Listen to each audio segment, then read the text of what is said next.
एक युवक देर रात पहाड़ों में शिकार करने गया था। अचानक उसे एक अजीब नीला पत्थर मिला। उसने उसे ध्यान से उठाया और गौर से देखा।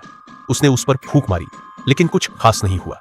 अगले दिन एरागोन उस अजीब पत्थर को कसाई की दुकान पर ले गया। वह उसे ताजे मांस के बदले में देना चाहता था।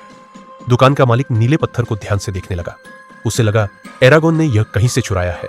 लेकिन जब उसने सुना कि यह पत्थर पहाड़ से मिला है, तो उसके चेहरे का भाव अचानक बदल गया। एरागोन को दुकान से भगा दिया गया। वह जल्दी से पत्थर लेकर घर लौट आया।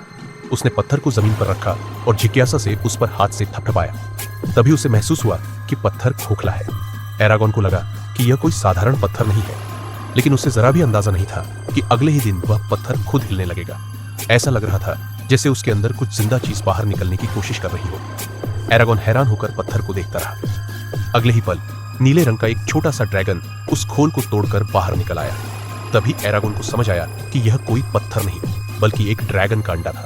नवजात ड्रैगन बहुत कमजोर था। वह लड़खड़ाते हुए एरागोन की ओर बढ़ा।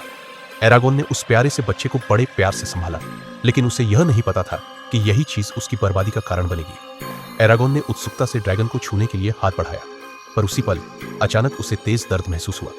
जब वह होश में आया तो देखा कि ड्रैगन उसकी बाहों में शांति से लेटा हुआ है और बड़ी बड़ी आंखों से उसे देख रहा है।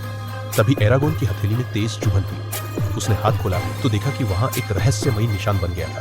उसने उस पर ज्यादा ध्यान नहीं दिया। इसी तरह एरागोन उस ड्रैगन का पालक बन गया। ड्रैगन बहुत तेजी से बढ़ने लगा। एक दिन एरागोन उसे बाहर ले गया ताकि उसे उड़ना सिखा सके।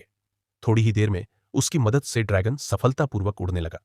पहले तो एरागोन बहुत खुश हुआ, लेकिन जब उसने देखा कि ड्रैगन दूर और दूर उड़ता जा रहा है, तो उसके मन में उदासी छा गई। तभी अचानक उसकी हथेली में फिर वही तेज दर्द हुआ। उसके हाथ पर बना निशान चमकने लगा। अचानक